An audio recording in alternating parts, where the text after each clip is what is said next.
So hi, one of the Good Noise podcast here with Sid. We're gonna ask him some questions today. I'm gonna start.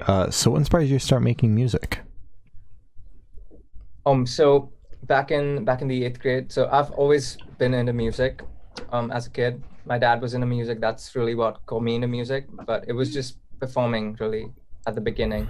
But then I was just on a trip to Singapore, and I was in a comic book store, and I heard "I Like Me Better" playing on the radio. "I Like Me Oh, Better" yeah, by yeah. Lauf. Hmm. Yeah. So So true. I loved that track, and then I looked it up on YouTube, and I found this video, and it was by Lauf, Hmm. with the title "How I Made I Like Me Better," Oh my and God, it yeah. was just it was just him just vibing in his bedroom, just making a song, which then went on, 9 times platinum in the United States. I mean, As it that's should. exactly. So I was like, okay, why can't I do that? And that was sort of got me into the whole world of production, and that's where I decided on engaging myself in. Of course, I was pretty shit at the start, but it was all right. I mean, I guess I'm still pretty shit, but No. No, no, no, No, no. we listened to your tracks and I'm a fan. I really enjoyed it because I'm a fan of thank you so Love as much. well. Yeah, so you were definitely not bad. I'm not even a fan of Love, and these were good. So I listened Oh, to your I'm entire glad. I'm discography. glad. So good. Me too. Yeah. I would say I'm still learning because Mhm. I'm at uni right now, and I'm studying music production on the side, Oh, so it sort of goes hand in hand, which is definitely. what I'm really grateful for, that really nice Mhm. opportunity there. So yeah, That's awesome. that's yeah. All right. So congratulations on your newest releases, Bridges and Ghost from Older Days. How do you Yeah, felt the response to the two so far? pretty good. I wasn't expecting the responses that the new song gave, because it was sort of like a it goes from older days. It was kind of like it was more for it obviously wasn't similar to Bridges in any way. It was more sad. It was sadder, and it was I guess more mellower, I guess. Mhm. So yeah, but definitely overwhelmed with the responses I got from those. Yeah. Oh yeah, Definitely. I saw it was your newest release, obviously, and it Mm. has like the most streams of your entire discography. I thought that was awesome. Yeah, Like, that's crazy. So, pretty good. congratulations on that, Thank man. you so much. Awesome. Really Awesome. appreciate that. Of course. So can you tell me a little bit about your writing process? Oh, so as a songwriter, I love being honest and genuine with how I feel. And sometimes I feel like I should also okay, so I'm going off on tangent here. So You're good. basically You're all good. You're all good. so I love being honest in my writing, and that's why I'll have these little moments where I'll set up my piano and have one of my other instruments nearby, and I'll just sort of, I would say, introspect, Mhm. maybe with a notebook or something on the side, and think to myself, okay, how are we feeling right now? How is everything? And I'll just play some chords and just think out how I'm feeling on the microphone. And yeah, that's how pretty much it goes. And I just pen down words, and that stream of consciousness basically just brings up the whole song that way. And then the production comes in. So that's how I go about most of my songs. But the next one that I'm working on, it's different. I started off with production, so I'm excited about that. Ooh, Okay. yeah, that's a big Yeah. jump. That's cool. All right. So can you tell me where your headspace is while you usually make music?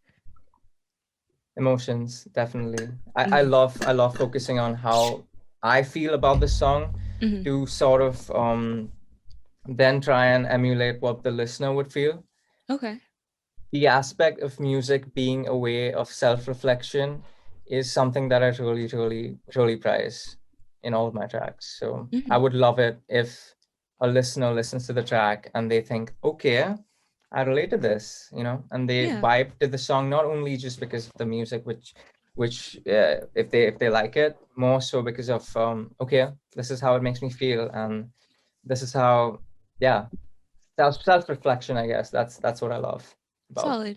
Wait, so Yeah. you go into writing how you want the listener to feel while they're listening to it, Yeah, basically. yeah. That's cool.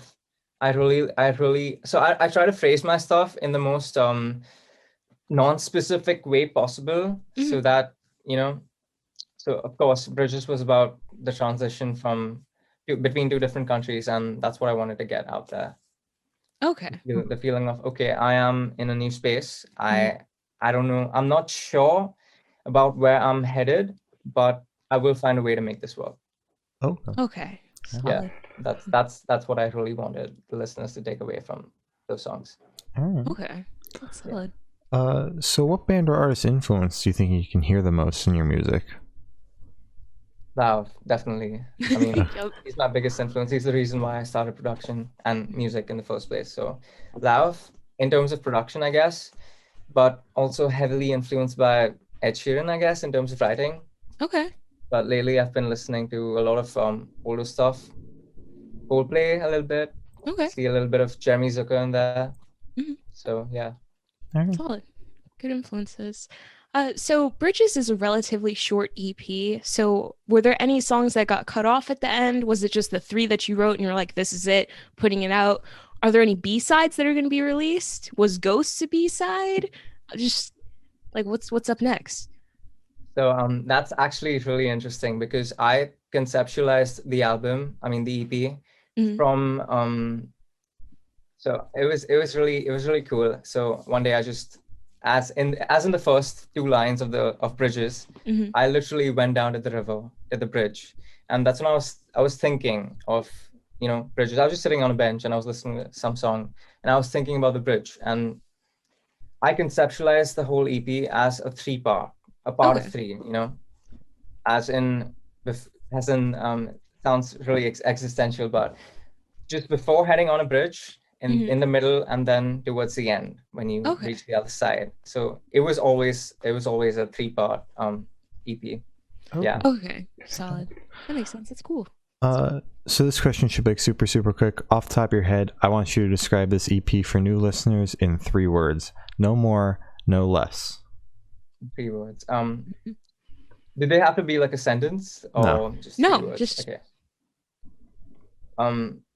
Honest, bare bones.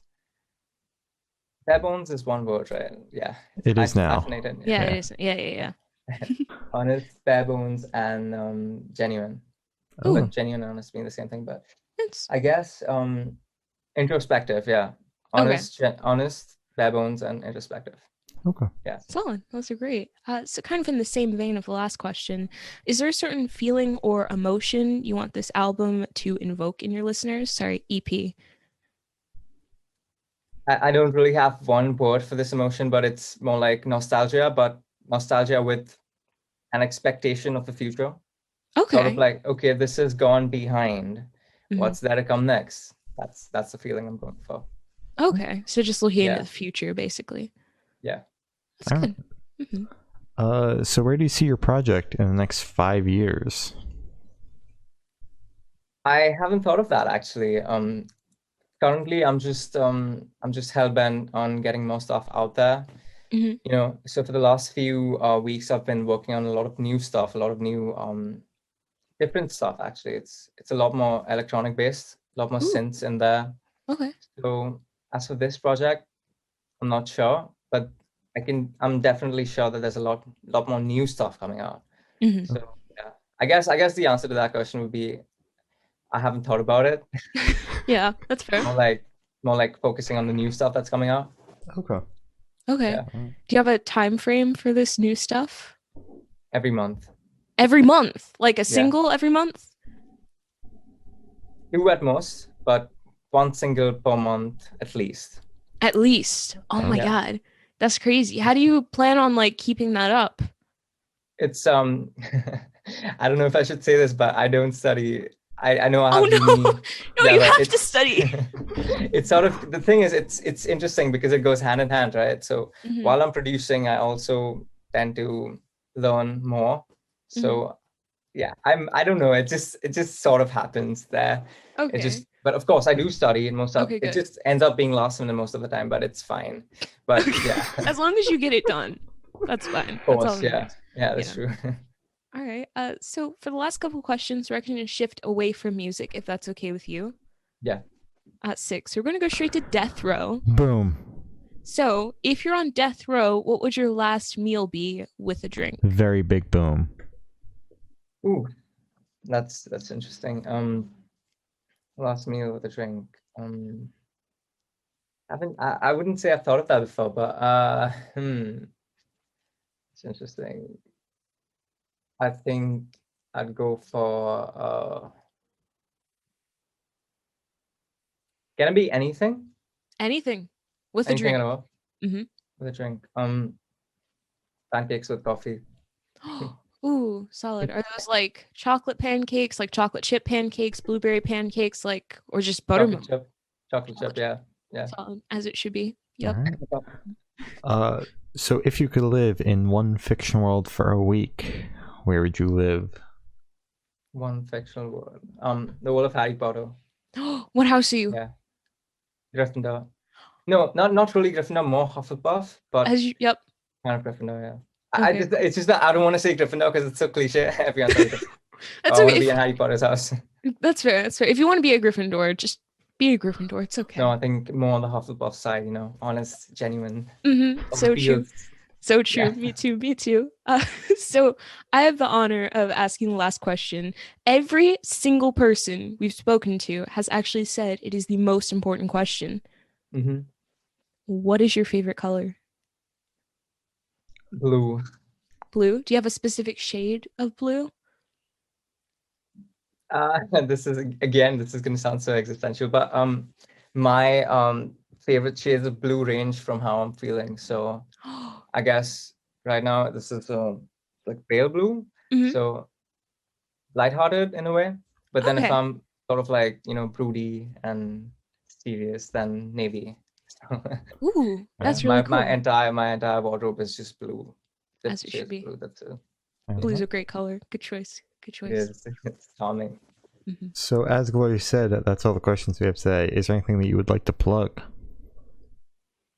I think I just say that this year is going to be definitely quite interesting for me because I'm just hell bent on getting more stuff out there. So I guess be excited for new stuff is what I'm trying to say. Yeah. Hell yeah.